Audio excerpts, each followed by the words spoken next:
Welcome to Chatsunami.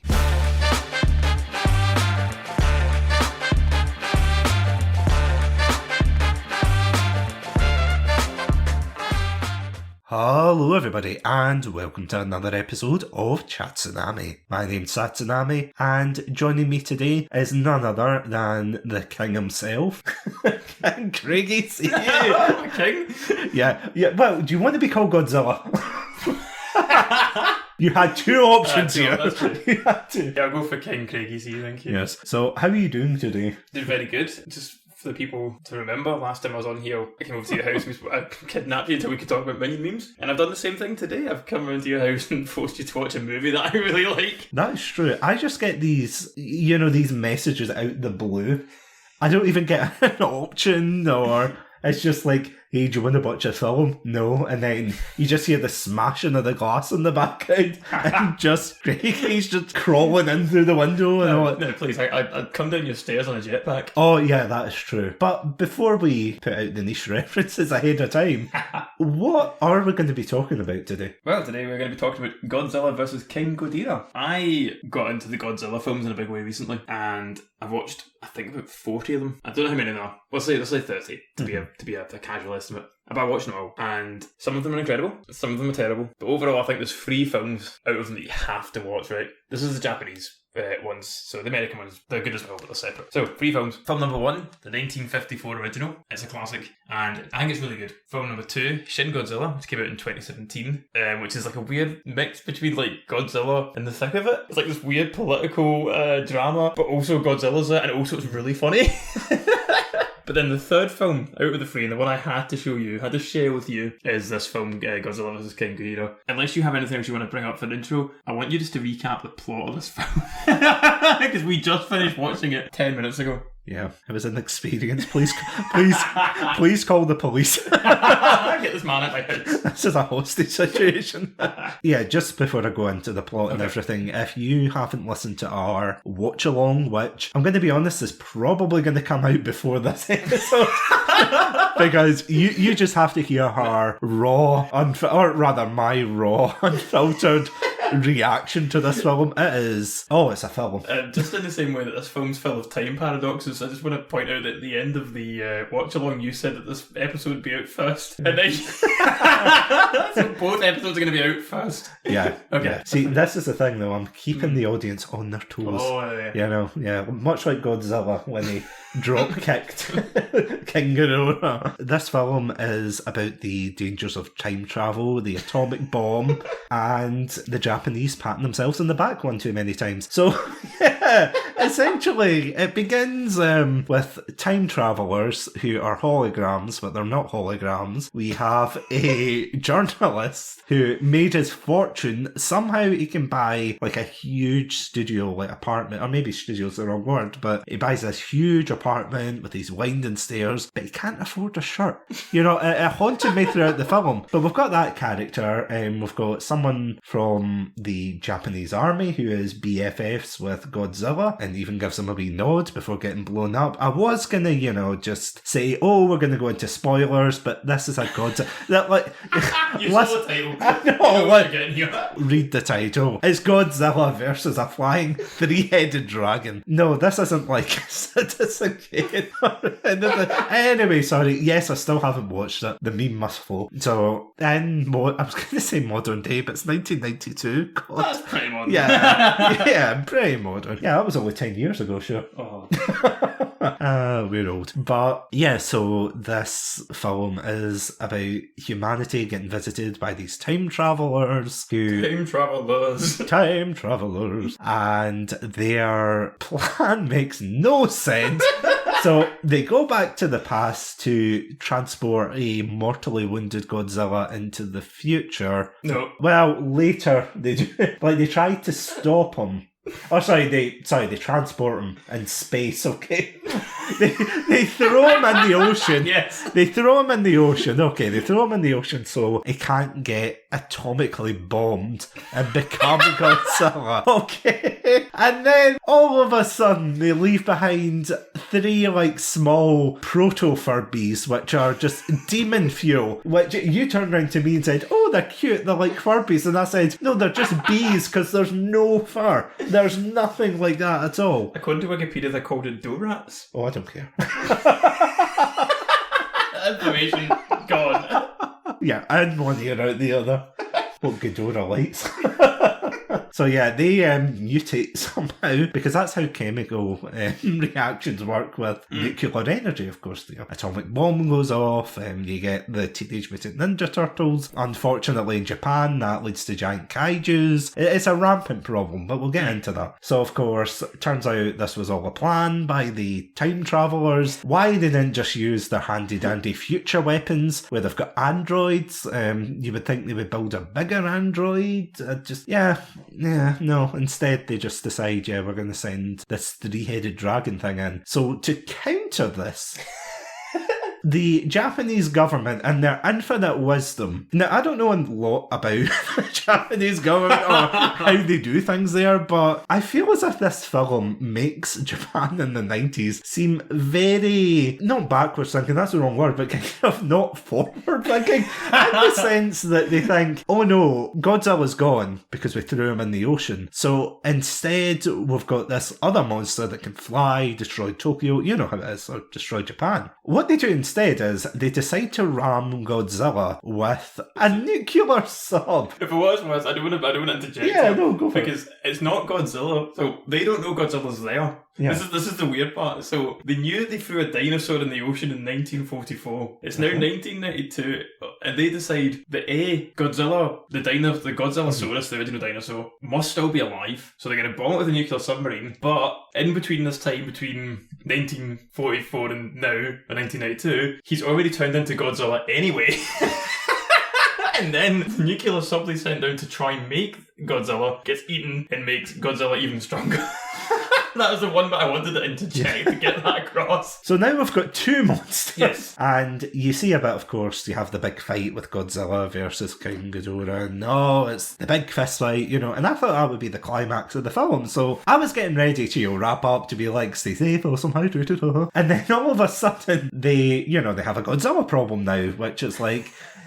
It's almost like if you have like an ant problem or like a bug problem in your house. So you firebomb your house, but now you have to fight the fire, which is exponentially worse. So you're like, how do I deal with this fire that is raging in my home? Oh, I know I'm gonna get an even, bigger roach to stand on top. I'm gonna get all the ants together, take them to the future, and then bring them back. Yeah. What I'm gonna do is I'm gonna shove ants into a fire extinguisher, and I'm gonna fire them until all of them smother the flames. Yes. And you might be thinking, oh, Satsu, you're being very hyperbolic here. You're being very over the top, exaggerating. No, this is exactly what happens in the film. You see later on that the anti-Godzilla defense force, which probably a thing, I don't know, but they have like these futuristic tanks that they're firing at Godzilla, to which I thought, if they had these tanks, like they never bring them up until, Godzilla's rampage, and so it's like, why didn't you use them against the flying 3-headed dragon? I feel as if there was a step missing, but then of course they can't stop Godzilla, he's rampaging, you know the drill. And then you think, okay, what's going to happen next? And they say, oh, I know, we're going to resurrect the monster we just killed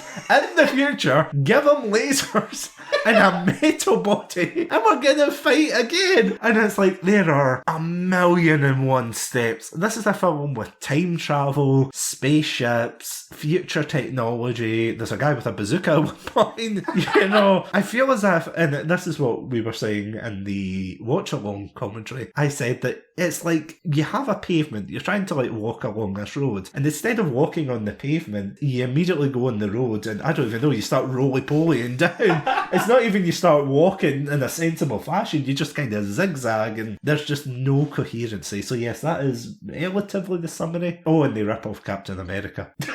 Nah, I'm only kidding. But what was amazing, so you did describe what I think is the main plot points, but also missed out Oh, what, the Velvet Time Travel? the Velvet Time Travelers. You also missed out the fact that they have a car chase, the Terminator, where he's like, he runs in front of the car and it does Terminator 2. Yeah, you were saying that. When did Terminator come out in comparison to this? Just about 6 months before, so I don't know how much of a rip-off it is, but I mean, it's very, the bit when he's running behind the car is very, very close to the T-1000 chase scene. The android is probably the most emotional android I've seen in a while, because, you know, androids and by extension Skynet, which, you know, if you haven't heard of Terminator Month, please feel free to dig in there, but androids are usually stoic, they're very logical. This one's like making jokes and gunning people down with a huge smile on his face. It's very smug. Yes, that's exactly the word. It's quite unnerving, I want to say.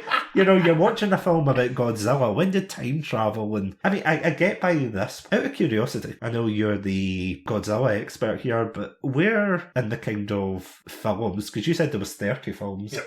Now, what film is this? Oh, this must be about 20. Is it? So what happens is, it's quite interesting, so what happens is they do the first film, and then a bunch of sequels, and in that franchise, it's very similar to what happens to James Bond. Yeah. I think is what my main comparison would be. So like, it gets sillier and sillier and weirder and weirder and weirder. As it goes on. And then they go, no, we can't do this. Let's draw a line in the sand. Let's replace Godzilla with Timothy Dalton and try again. And then they reboot the franchise. They make more films. This is like the Pierce Brosnan era of these films. They give it, like, to really, like, to think of where it would be in the, like, this is the Die Another Day. Like, this is as weird as it probably got. And then after this, I went, nah, this is too weird. Let's get Daniel Craig in. Everyone calm down, cool it all back off. I mean, considering a couple of years later they rebooted it for the American release, is that right? Yeah, so this was... Yeah, but it's a wee bit late, I think, but still about 10 years away when this came out, so the Godzilla reboot was 99 or something? 2000. Okay, that's fair enough, but yeah, I don't think this film would have done very well abroad. I'm not going to lie, because of course we watched the dub. I don't know if we said earlier, but yeah, we watched the dub rather than the subbed version, and it is a beauty to behold, isn't it? The actors give it their all. I really wanted to watch the dub version because I think that's like when you're watching a bad movie, maybe not a bad movie, like a monster movie, there's a certain charm to having the dub on, and I know people go, oh well, the subs is the proper way to watch it, and you're probably correct, but I don't want to watch it properly. I want to have the most fun, and dubbing it is by far funnier. I mean, again, read the title, it's Godzilla versus King Ghidorah. You're not expecting highbrow quality from this one. I don't know, yeah, it's kind of that cheesy overdubbing, if that makes sense. Again, I'm no voice actor, but it does seem as if it's very much that, oh no, Godzilla! And you know, like, tell me I'm wrong. No, you're completely correct. I've got a question for you though, before we start, you know, diving into why this film totally makes sense, of course, and is a very key reflection of our current geopolitical landscape today. Yep. How the hell did you find out about this film? I found this list online. It's like just a list of all the films of Godzilla films. So as I say, I was watching down in order, and then I do want to see if I can find the description, or I should call that up beforehand. But basically, I was going through all the films. As you go through them, like the descriptions are very plain for this, and I found this like watch along list, and the descriptions are very plain. Some of them are just like Godzilla attacks Tokyo for the second time, which is like Godzilla rises again. Yeah. This is just so if you Google Godzilla watch list, it comes up with this big list with all the films on it, and here it is. Here. This is the description. Also, he rates it highly recommended. The person who made this list. Amazing. Time-twisting shenanigans as aliens go back to World War II and replace Godzilla's original premeditated form with three cute fuzzy things, which then turn into King Ghidorah after the bomb. Godzilla comes back and defeats him, but has to fight again as King Ghidorah gets brought back in a mecha form. I love how it's just the bomb. Not atom bomb, not nuclear bomb. Yeah, the bomb. As opposed to the, you know, you might be confused with like the 90s, early 2000s da bomb, you know, like I was wondering where you were going with that. Like, what are the famous bombs are? That bomb. It beggars belief. Can we talk about time travel real quick? Because this is something that bugged me. It hasn't seemed to have bugged you as much, but I do want to talk about this because it's really. What do you mean, the fact that they all speak perfect dubbies? No, that as well. No, so plot of the film. They're from the future. They go back to 1992. They then go back again to 1944 and get rid of Godzilla. Now, if you're watching any other films, I brought up to you as you in the watch along, 2 films that do time travel really well, in my opinion: Back to the Future and Terminator. So you've gone back to the past and you've changed the past. There's 2 schools of thought what happen when you go back to the future. You either get Back to the Future, where reality's changed and nobody remembers what it looked like before you went back in time, like in Back to the Future at the end. Or Terminator 2, you've created a new timeline and you don't see the changes. This film does neither. So what happens is, let's say they go back in time on October 1st, or I don't know what month it is. Let's say October 1st, 1992. They go back in time, they get rid of Godzilla back in time. The events of the film and the franchise thus far still occur, I think. Yeah. But by the 2nd of October 1982, Godzilla is gone. That is the play. That's what they say, because everyone still remembers who Godzilla is. No one's forgotten who he is. So the plot of the film still happens. Yeah. Yeah. I mean, right? there are films like that, but yeah, I get what you mean. Do you get what I'm saying? I mean, I said when we were doing the watch along that it is very much like the best episode of Doctor Who I've ever seen, you know. It's like one of those things that they say, oh, we're going to go back into the past, we're going to take Godzilla out. You know, it's like, Godzilla, get out of there. Oh God, he's wearing a Walkman. Oh God, oh shit. Also, Godzilla, so we see the Godzillasaurus fighting in World War II. Godzilla, I keep forgetting that. I mentioned it in the watch along, but I do want to quickly bring it up again, is the amazing joke that gets told just before Godzillasaurus appears. Oh, which is, of course, yeah. Basically, watch the film, but the punchline is Steven Spielberg. You built that up so much. You're like, so weird. Like, why was this in this? Why? Who sat in the right room? Do you know what we need to do here? Make a joke about Steven Spielberg's dad. Maybe it was just a Third Encounters fan. Just so specifically weird. Yeah, the time travel thing was... I mean, in a film about a giant dinosaur and a giant 3-headed dragon fighting one another, there was a lot of weirdness in this film. Like, not even like, oh, haha, it's just weird. Just silent contemplating. Just sitting there, just thinking, what did I just watch? Why did I just watch? Where did I just watch? Who did I just... You know, like, going through all the W's there and the surplus H. I don't know. I feel as if this is in my top 10 of why. This is my top 10 of bad movies. Like, honestly, no, hold on. Incredible. Like good bad films or just bad films? Oh, good bad films. Yeah, so this is definitely a good bad film. Because I was going to say, you can't put this up with Turkish Star Wars. No, Turkish Star Wars was not a film, it was an abomination. And I wish we'd never watched it. I mean, I keep bringing this up in a lot of episodes, but I just wanted to reiterate, it's like, it's not your fault. That's the worst thing. Turkish Star Wars was my fault. Like, you know, the whole sort of, oh, the accident wasn't your fault. This time it was my fault. There is no hiding from it. I got us to watch Turkish Star Wars because I thought it'd be good. But this film, I wish we'd watched this instead, because it is 100% better than Turkish Star Wars. Oh, 100%. And it is one of those films that I will say that if you've got friends and everything and you want to watch it, one of these bad movies together with friends, definitely this is the one you whip out the popcorn, the snacks, and you just go to town on it. It's just bizarre, because I don't even know if it's right to say that they have all of these references, you know, to other things during the time. You know, as you said, you've got Terminator, you've got the Alien thing. It was coming out in the 90s, like, because I was going to say Phantom Menace, well, that was 99. There is, though. Star Wars, there's like a lot of, like, in the spaceship stuff, there's a lot of, like, little Star Wars nods in terms of, like, how they look. There's a very, also, like, the costumes are very Star Trek-y. Yeah, and the lasers as well. And I mean, even the ship as well, like, again, Third Encounters of the... What's it? Encounters of the Third Kind? Well, but anyway, the Steven Spielberg one we mentioned. Second Encounters of the Third Kind for the fourth time. Yeah, the ship looks very reminiscent of that. Where it's got the flashing lights, it's got the dome on top. They might as well have had a musical number at that point, to be fair. If this movie had a musical number, that probably would have made it my favourite film of all time. Oh yeah, absolutely. Godzilla, he is coming. Where? There. But yeah, end of song. Just cut. But what I will say though is, like, as much as we are kind of joking and ranting on this song, I do love the fact that they use, obviously, because CGI wasn't as prominent back then, and if it was terrible, but as we saw with the CGI in this film, but the practical effects are still astonishing, because that's what we were both discussing in the watch along as well, which there's so many practical effects. There's like the models of the cities, Godzilla, who's just a guy in a suit, if I'm right in saying, just like stomps through and destroys buildings. It's like fantastic. It's one of the definitely the highlights of the entire Godzilla franchise. This film's great. this film's really good at miniatures and stuff and the work in it. The costumes constantly get updated and stuff, and you don't notice it when you're watching it, I think, but things like King Ghidorah's, he's got like wires attached to him in real life, and that's how they move all the heads and the tails independently. It's really complicated how they do this, how they puppet these scenes are like really planned ahead. And I think that's part of the reason that the original, I was talking about the original 1954 film, the reason that holds up so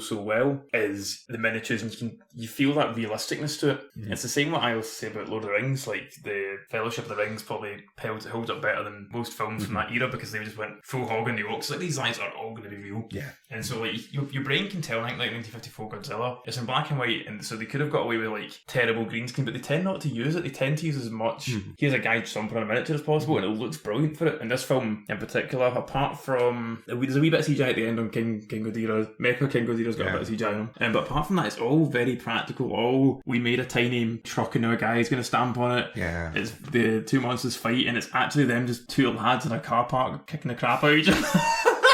It's very real, and it's very funny, and it looks brilliant for it. Sorry, I just love that description. Two lads in a car park. Just the thought of them in here just blow up the T-Rex and just lining at each other. And just the wee kid in the corner like, stop, he's already dead. Daddy, who are you fighting? Get away, son. Yeah. He just like stops the kid, he's like, let them fight. Finds out his phone. Godzilla 12 coming out. Oh, sorry, Godzilla 50, I should say. Considering there's like 30 of these, which I did not know, because I'm one of these like clearly plebeians who doesn't know his Godzilla lore. Terrifying. You don't know your Godzilla from your Godzillasaurus. I know, exactly. Or Mecha Godzilla, exactly. It's like, but aren't they the same thing? It's like, oh, you poor sweet summer child. But no, it's one of those franchises that I do remember, like when I was younger, I watched the Matthew Broderick one, which is, of course, it's considered one of the lesser liked ones, I would say. You know, it's very Americanized. They throw in all the plot points about Godzilla being like this rampaging monster. Anyway, so it's not great, but it feels as if in this it still retains its like cheesy charm. Yeah, I think that Godzilla movie is a lot of like, people do hate it because, you know, they're purists, whatever, but I think a lot of people got into Godzilla because of it. Like, who wouldn't have seen the films otherwise. I was later to the party. It was more the more recent Godzilla films that got me into it. The Godzilla vs. Kong, sort of the Warner Brothers ones. You need that element of stupidity because these films are inherently stupid. Yeah. Like I said, apart from the first one, which is very serious, the rest of them are very silly because they have to be, because it's guys stomping about in costumes, and as the cameras get better, you can see that more. So they have to kind of be a bit more like, yeah, sure, okay, this is silly. This film is very fun though. I wonder if the actors and actresses had a lot of fun with this film. Oh, 100%. Surely, yeah. Because it does seem as if they're just acting over the top. The android especially. The android, like, gets the limelight in this one. It's like, oh my god. He is just so, you know... He's just chewing the scenery. Absolutely. 110%. He's just like, hello there. And he just shoots them. But he's so happy when he's gunning down those poor people. Like, they're probably just contractors, you know? It's like, hey Jim, do you want to go into the past and see Godzilla on this, like, expedition crew? It's like going into TNG, if I'm going to reference Star Trek, it's like going into TNG and then getting DS9, where it's like everyone's shooting one another, there's warfare everywhere, you're like, holy shit. I just wanted to see the world. Yeah. But then instead he got buried in the past, which is like a time traveler's nightmare, to be fair. But, oh god, like, can you imagine that? What's even the prerequisites, do you think, of a time traveller in this film? Other than the suits, I will say. Yeah, I was going to say, you need to be able to pull off a suit, and you need to be slightly dumb, I think, because they're all a bit dumb. But also you need to be evil, because apart from the one girl who's not, because...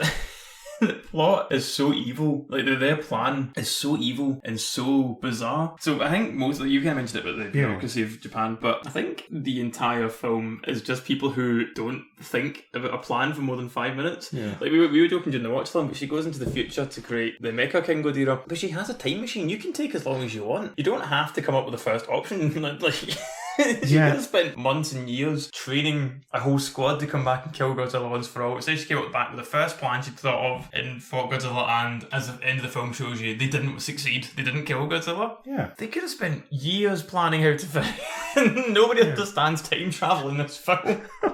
Because that's exactly what I said to you. It's like, what they could do was they could have like had an action plan, had them working on this for generations, hundreds of years. Then she takes her time machine to the future. I don't know if there's like a futuristic ticket service, you know, where it's like number Apple Q78 Alpha. I don't know, you know, the generic kind of numbers and stuff. But that's exactly what I thought. I thought, oh, she could have done that. She could have done anything. That's the thing. People don't think. It's not even the time travel. It's just like people just don't think in this film. It's like, oh, we're getting rampaged by King Ghidorah. I keep saying his name and I keep forgetting. It's like, but King Ghidorah is just like this, as I said, this three-headed dragon that swoops down and starts messing Japan up. And their solution is not to bring in the anti-Godzilla brigade or whatever they're called. You know, the anti-Godzilla gang, that's probably a better name for them, but they don't bring them in, they don't bring in the futuristic tanks. You know in Pokemon where they used to dig the holes? As like the pit traps? They didn't even do that. I know it would have been a big hole, but still. Like, in fact, no, sorry, I take that back because to your chuckle in there, that he steps through the subway. He just steps Godzilla falls into a subway at one point, and the guy full on, it's a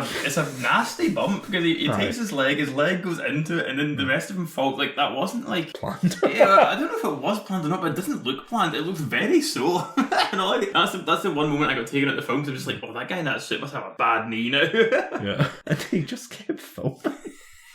Keep rolling. This is great. There's a stupid.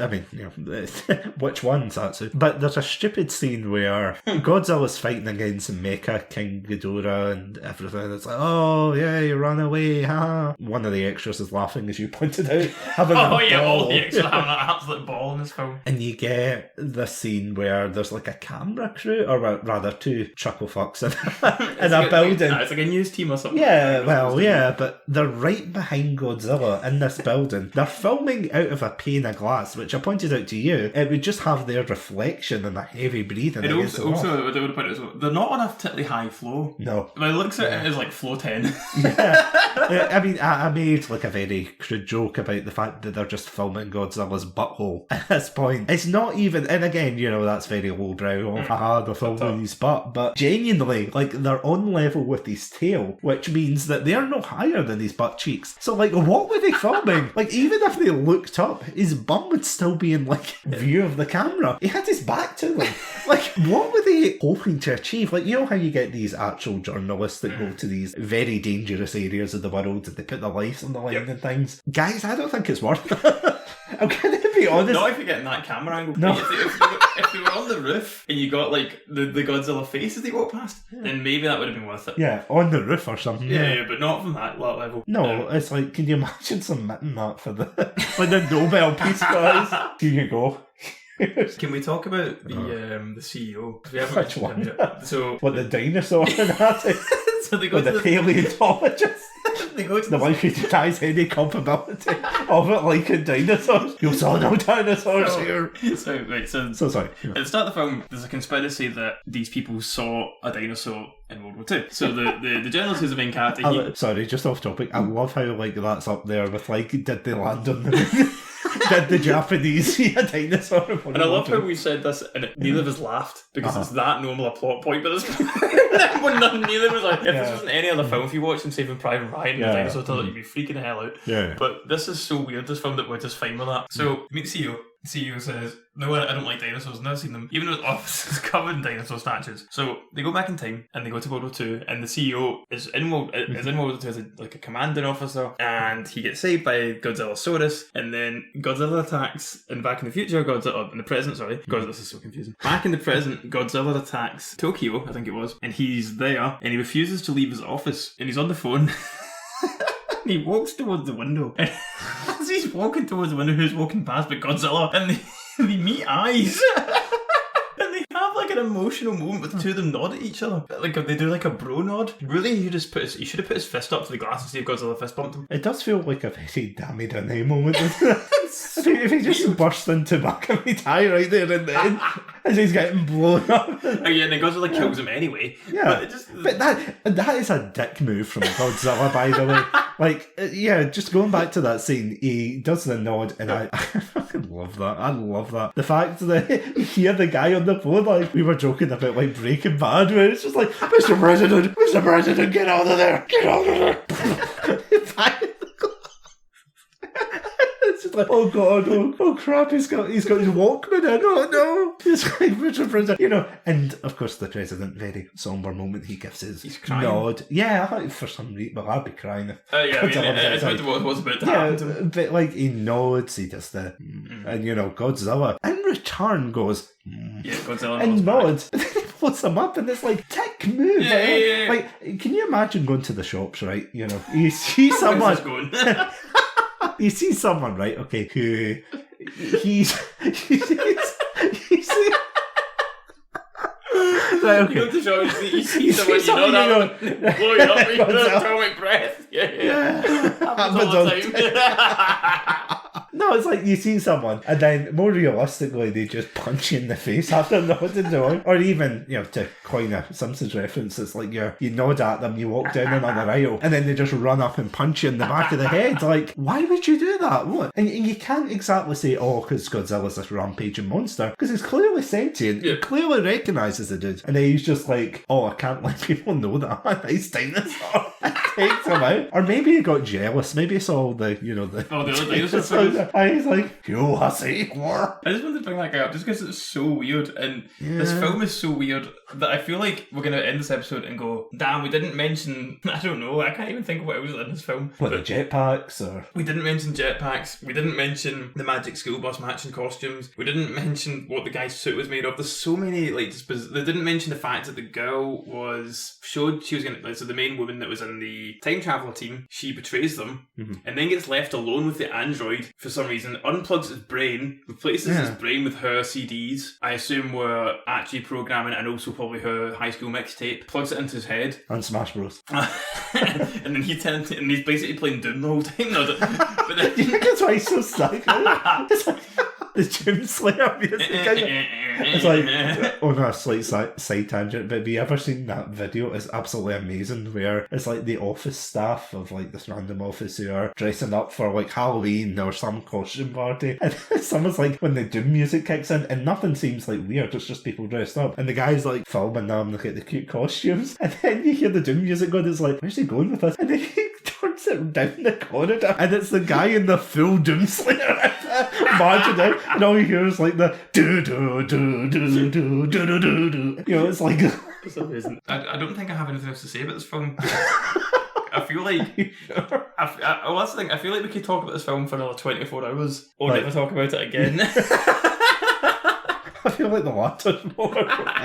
It's one of these films that years later I'm going to bring up in conversation and be like... And I'm going to deny we ever watched it. Yeah. Or no, even worse, I'm going to be like, oh, remember Godzilla versus King Ghidorah? And you're like, Satsu, that was like 20 years ago. I'm like, what? And you're like, yeah, that was 20 years ago that you watched this film. I'm like, no, because that was actually a running joke. I won't go into the details of the joke itself, but it was a running joke that I keep bringing up to you about one of our friends. And I remember bringing that up, and I was like, oh, friend X is, he's quite, annoyed whenever I bring it up. And you were like, yeah, so he should. It was 9 years ago. And I was like, what? I was like, no way. We've known each other for such a long time. It's just, when you get older, kids, time just races. Time just evaporates. It really does. Much, like, Godzilla.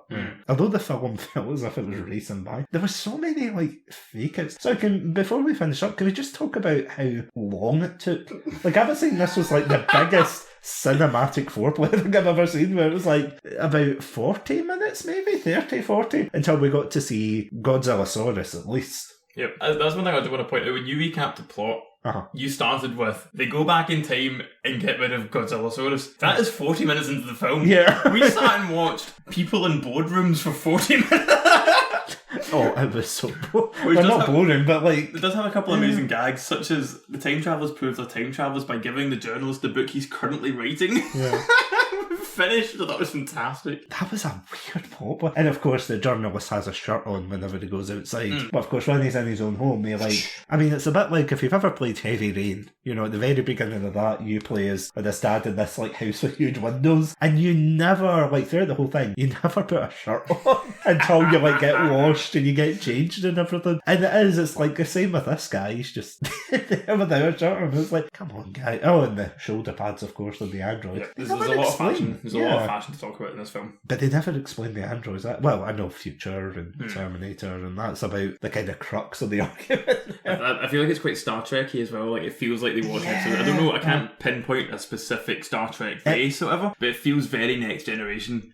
Especially for the weapons, and I could be getting my timelines mixed up here, ironically, but the guns themselves look like they've 3D printed them from the TNG films or Deep Space Nine, because Deep Space Nine probably would have been around this point, maybe later, but it's that kind of era, 80s, 90s. Visually, it reminds me a lot, especially the inside of this time travel machine looks a lot like... Well, the Enterprise? It looks like the Enterprise, a lot of the same kind of thick bubble screens, big... I know obviously that's a trope to have that look, but it does remind me a lot of the Enterprise. It is very futuristic, but it's what kind of motif do you want? I joked and said it's an IKEA storeroom, where it is what motif do you want? It's we want everything very plain, very white. We don't want anything else. We just want as you said, bubble screens. We want GameCube discs. I know they're not GameCube discs, they're compact discs or something, but we want compact discs put into the Android. It's why are you doing this to me?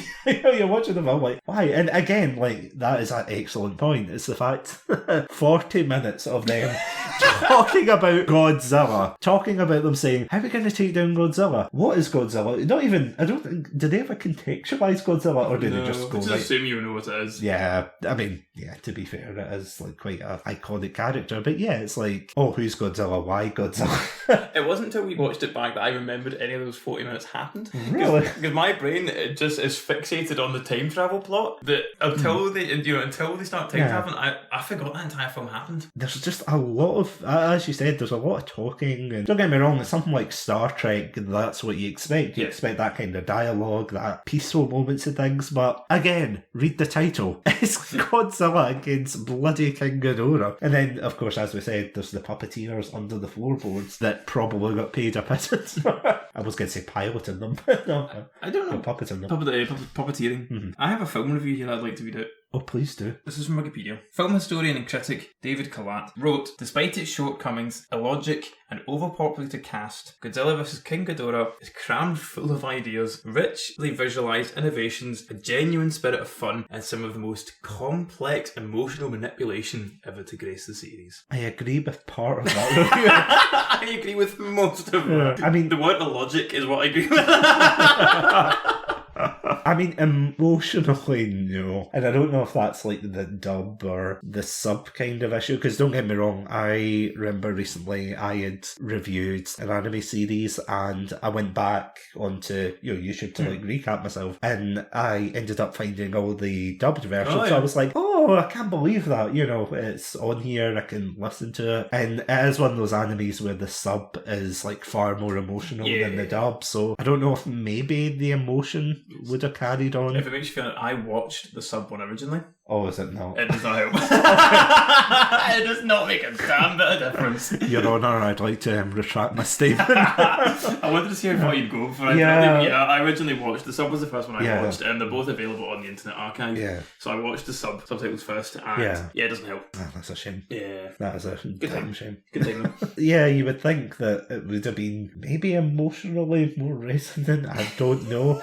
Again, as I said, because I said this to you and you said don't bring it up, but it's the fact that, again, going back to the time travel thing, they really don't think it through, because they're imagine coming back to, it's back to 1992, so it's a couple of centuries behind, and they're coming from the year 2204, and they're why 2204? I don't know why it's so specific, because you had said 1.2240, but then they brought it back again, it was 2204, which seems very, if it was 2204 202 I could kind of understand, because, 1992 is when this film's set, and then they go back to 1944, which obviously, I mean, are they doing it from the war? Or are they doing, they come back and then they all, get along and they speak properly. And I get why they do this in films. It's obvious because they just want the plot going along. They don't want the huge linguistics lesson. But it's like, can you imagine people coming back from the future and they're like, oh, totally tubular, dude. And it's like, what does this mean?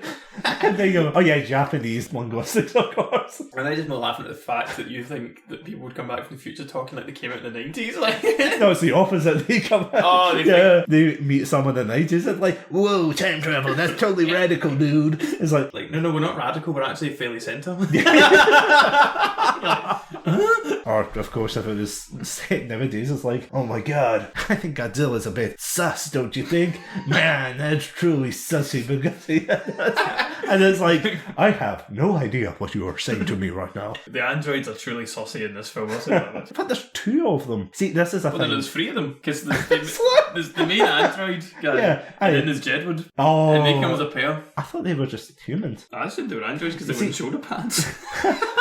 That was my logic. See, this is the thing that's very irritating about this film, because that's what I was saying to you in the watch along. I said, they couldn't have like slapped a sticker on the side of the face or made them more distinguishable, because I kind of made the comparison of Alien, for example, and I was like, well, with Alien you have, don't get me wrong, you have Lance Henriksen as the android bishop and everything, but he plays it in quite a very stoic way. Yeah. It's like he moves quite rigidly, and he's got his facial features. He's not smiling when he kills people. That's also, it helps that everyone around him in the film is animated. Yeah. Which is part of the problem, is also the main time travellers are also kind of stoic and weird. Yeah. It's harder to pick out someone who's weird when everyone's weird. Yeah, it makes no sense. And I know that's the tagline of this film. Godzilla versus King Ghidorah. It makes no sense. But yeah, they don't even do anything to distinguish that. I didn't even know they had a crew. Like, I didn't tell about these guys are getting gunned down. Like, at the very beginning when they introduced them, they do the, the hologram thing. We're like, ooh, holograms. And I'm like, God, we don't get to Godzilla.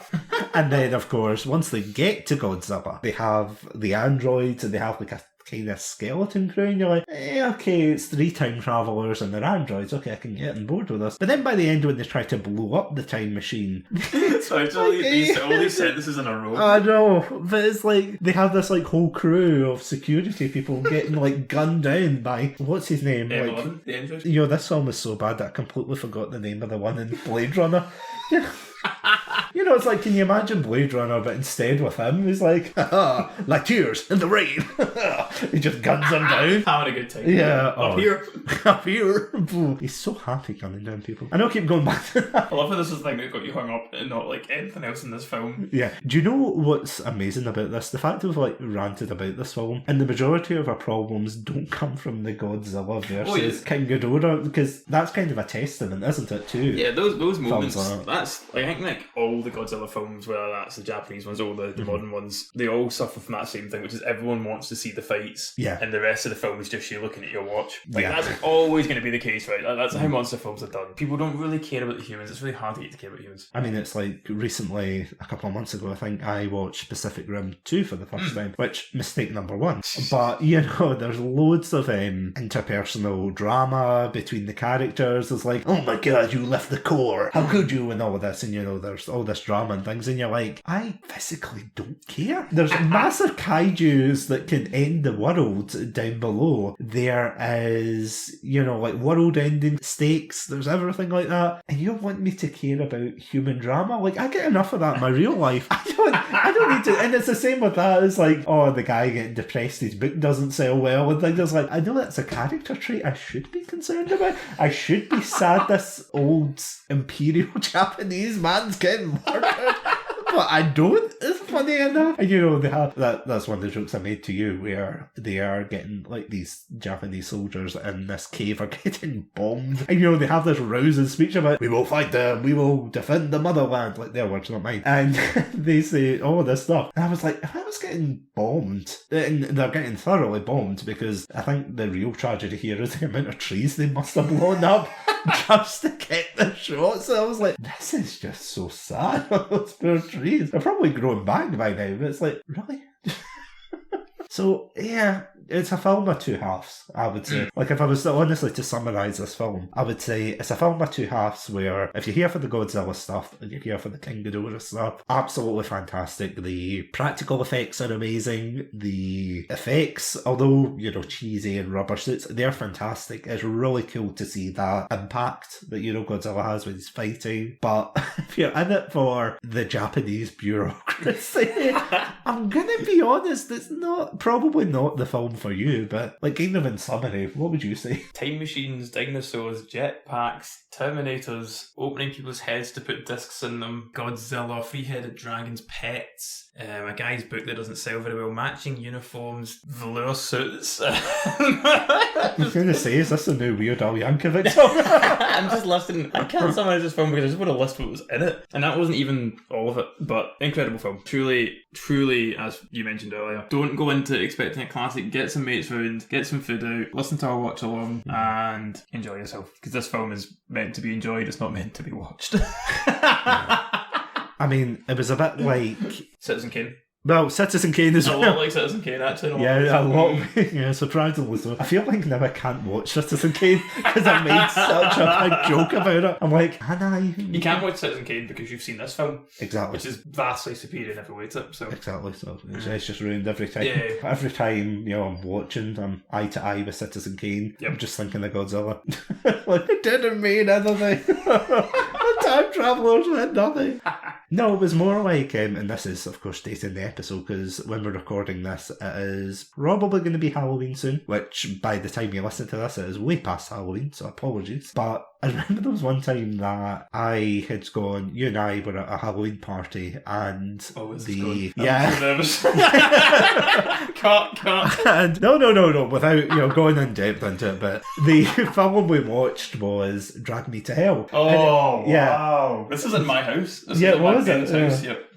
It's like, that's how far back it goes, and this is like 10, over 10 years at least. Yeah, 10, and probably close to 15 years. It's just the reason I remember it is because I remember you'd put it on, and there was a large group of people. We expected that it was going to be, you know, the scary film or whatever, and obviously it turned out to be like a terrible horror film. But what made it so absolutely brilliant was the fact that we're all just riffing on it. Yeah. We're all just together, we had all our Halloween snacks, we were amongst good company, you know, and that's exactly what this kind of film is. It's that cosy. Watch it. If you're having a bad movie night, definitely put it on the list. It's terrible at some bits, but as soon as you get to like the absolutely insane stuff, absolutely watch this film. Cannot suggest it enough. It's hard to say that with a straight face, but if you like Godzilla, if you like really terrible cheesy action films, go watch it. That's really the crux of the I think that's the crux of the episode. Yeah. I think I can't sum it up better than that. And yeah, on that note, thank you all so much for listening to this episode. As we said throughout the episode, if you want to listen to our watch along, which was a lot of fun, yes, the second time we broke into my house